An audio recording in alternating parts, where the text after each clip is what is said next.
நான் 12 வருஷமா கஷ்டப்படுறேன்னு, எத்தனையோ மாத்திரை வந்து சாப்பிட்டேன், கொஞ்சம் கூட வியாதி குணமாகல. இந்த இயேசுவை பத்தி சொல்றாங்க, நான் போய் இயேசுவை பார்ப்பேன்னு சொல்லி என்ன பண்றாங்க, இயேசு கிட்ட போறாங்க. போனா நிறைய கூட்டம் தொட கூட முடியல அவரு. அப்ப இயேசுவானவர் ஒரு பெரிய அங்கி போட்டுப்பாரு, ஆடை, பெரிய ஆடை, அந்த நாட்டுடைய கலாச்சாரம். அப்ப என்ன பண்றாங்க, இவங்க போய் அந்த ஆடையை தொடுறாங்க. நம்பிக்கையோட அந்த ஆடையை தொட்ட உடனே ஒரு வல்லமை, ஒரு சக்தி புறப்படுதுங்க. ஒரு வல்லமை புறப்பட்டு வருது. தொட்ட உடனே அந்த வல்லமை போய் அந்த தாயாரை தொடுது. உடனே அந்த அம்மாவுக்கு இருந்த ரத்தப்போக்கு நின்று விட்டது. எல்லாம் கைட்டு சொல்லுமா, அந்த அம்மாவுக்கு ரத்தப்போக்கு நின்றுச்சுங்க. ஆச்சரியப்படுறாங்க, என்னடா இது, 12 வருஷமா எத்தனையோ மருந்து மாத்திரை சாப்பிட்டேன், எல்லாமே குணமாகல, இப்ப நான் துணியை தொட்டே குணமாயிடுச்சு. அப்ப எவ்வளவு பெரிய ஒரு வல்லம் உள்ளவர் சொன்ன பண்ண நடுங்கி போய் நிற்கிறாங்க. அப்ப இயேசு கிறிஸ்து கேட்கிறாரு, என்னை தொட்டது யார் என்று. அப்ப ஏசுமா சொல்றாங்க, ஆண்டவரே நான் தான். அப்ப ஏசாமி சொல்றாங்க, மகனே உன் நம்பிக்கை உன்னை பாதுகாத்தது, உன் விசுவாசம் உன்னை ரட்சித்தது. அதே போல இங்க வார்த்தை கேட்டுக் கொண்டிருக்கிற என் அன்பு தாயே, அன்பு தகப்பனே, அன்பு சகோதரனே, அன்பு சகோதரன், நீ எந்த நிலைமையில் இருந்தாலும், நீ எந்த சூழலில் இருந்தாலும், எப்படிப்பட்ட போராட்டத்தில் வாழ்ந்து கொண்டிருந்தாலும், எப்படிப்பட்ட நிந்தையில் இருந்தாலும், ஆண்டவராக இயேசு கிறிஸ்து உன்னை விசாரிக்கிறவானபடியால் உன் கவலைகள் யாவற்றையும் அவர் மேல வைங்க. பயப்படாதீங்க, தைரியமா இருங்க. அப்பா நம்மை பாதுகாப்பார், அப்பா நம்மை விடுவிப்பார். ஐயோ என்னை விசாரிக்கிற யாரும் இல்லையே, நான் பல போராட்டத்தில் மாட்டிக்கொண்டிருக்கிறேன். ஒரு பக்கம் கடன் பிரச்சனை, ஒரு பக்கம் என் வீடை கட்ட முடியவில்லை, ஒரு பக்கம் என் பிள்ளைங்க சொல்வதை கேட்கவில்லை, ஒரு பக்கம் என் கணவர் மது பழக்கத்துக்கு அடிமையா இருக்கிறார் என்று கலங்கி கொண்டிருக்கிற என் அன்பு தாயே, என் அன்பு சகோதரனே, அன்பு சகோதரியே, ஆண்டவராக இயேசு கிறிஸ்து உங்களை நேசிக்கிறபடியால் உங்கள் கவலைகள் யாவற்றையும் அவர் மேல் வைத்து விடுங்கள். அவர் ஏழை என்று பார்க்க மாட்டார், பணக்காரன் என்று பார்க்க மாட்டார், படித்தவன் என்று பார்க்க மாட்டார், பாமரன் என்று பார்க்க மாட்டார், வியாதிசன் என்று பார்க்க மாட்டார். அனைவரையும் நேசிக்கிறவர். நான் குஷ்டரோகி கிட்ட வந்தா நாத்தடிக்கணும், அவரை பார்த்து நிறைய பேர் ஓடினாங்க. ஆனா இயேசுவே அந்த குஷ்டரை நேரா போய் தொட்டு குணமாக்குறாரு. ஒரு குஷ்டரோகம் பாதிக்கப்பட்ட மேல எப்படி துர்நாற்ற வீசும் உங்களுக்கு தெரியல, கவுச்ச வாசனை அடிக்கும், ரத்த வாடை அடிக்கும். அந்த மனுஷனையே இயேசு கிறிஸ்து தொட்டு அவனை குணமாக்குனாரு. ஊருக்கு ஒதுக்குப்புறமா தள்ளி வைத்த மக்கள் மத்தியில போய் சாப்பாடு சாப்பிடுறாரு. ஏற்றத்தாழ்வு பார்க்க மாட்டாரு, உயர்ந்தவன் தாழ்ந்தவன் பார்க்க மாட்டாரு.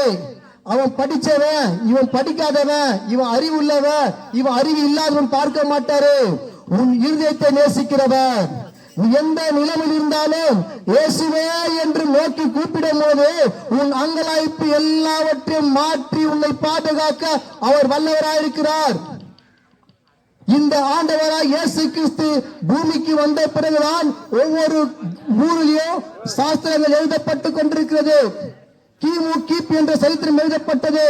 நாம் இன்றைக்கு பிறந்த வருஷமே இயேசு கிறிஸ்து பிறந்ததாக எழுதப்பட்டிருக்கிறது. ஆகியால் இந்த வார்த்தையை கேட்டுக்கொண்டிருக்கிற அன்பு தாயே, உன் பிள்ளைக்கோ, உன் கணவருக்கோ, உன் குடும்பத்துக்கோ, உன் சரீரத்திலோ எந்த விதமான பாடுகள், வியாதிகள், வேதனைகள் இருந்தாலும் இயேசுவை நோக்கி கூப்பிடுங்க. ஒன்று வேதம் சொல்லிருக்குது, நான் உன்னை விட்டு விலகுவதும் இல்லை, உன்னை கைவிடுவதும் இல்லை. நீ இயேசு கிட்ட காலேஜ் ஏசப்பா, இதோ அந்த தம்பி சொன்ன வார்த்தையை கேட்டோம். இனிமே தம்பி சொன்னாரு, என் கணவர் மது பழக்கத்தை மாத்தீங்களாமே, என் பிள்ளை என் பேச்சை கேட்கமாமே, நல்லா படிக்கமாமே, என் வீடு கட்டப்படுமாமே, என் கடன் பிரச்சனை மாறுமாமே, என் கிராமத்துல நல்ல காரியம் நடுங்குமாமே, ஏதாவது செய்யல இயேசுவே சொல்லி கேட்டு பாருங்களேன், நிச்சயமா செய்வார். நம்ம மாத்திரையை கையில வச்சிருந்து குணமாகுமா? அந்த மாத்திரையை வாயில போட்டு தண்ணி ஊத்தின பிறகுதான் வயிற்றுல போய் வேலை செய்து குணமாகும். ஆமா தானே? அதே போல கர்த்தர் நல்லவர் என்பதை ருசித்து பார்க்கணும். அவர் வார்த்தை நீங்க நம்பணும். நம்பி கேட்கும் போதுதான் உங்க இருதயத்துல போய் அந்த வார்த்தை அபிஷேகத்தை கொடுக்கும், கிரியை செய்யும். மாத்திரையை கையில வச்சு குணமாகுமா? அதை நம்பி நம்ம உட்கொள்ளணும். அந்த இயேசுவின் நாமத்தை நீங்க உட்கொள்ளும் போது உங்க வாழ்க்கையில, உங்க குடும்பத்துல, உங்க பிள்ளைகள் மத்தியில, உங்க வியாபாரத்துல, உங்க தொழில எல்லாவற்றையும் ஒரு மாற்றத்தை கொடுக்க அவர் வல்லவராக இருக்கிறார். ஆகையால இந்த இயேசுவானவர் அதிகமாக ஏழை எளியோர் மக்களை நேசிக்கிறார். படித்தவனே பணக்காரனை அவர் பார்க்க மாட்டார். ஏனென்றால் அவன் ஆல்ரெடி எல்லாம் தெரிஞ்சவனை போல காட்டிக்கொள்ளுவான். நம்மை தான் எல்லாம் நெருக்குவார்கள் ஏழைகளை. அப்பேற்பட்ட ஏழைகளை தான் நேசிக்கிறார். பாருங்க, உலகத்துல அவர் பெரிய ராஜாங்க. ஒரு ராஜா வீட்டு பிள்ளை எங்க பெருகும்? அரண்மனையில தான் பெருகும். ஆமா தானே?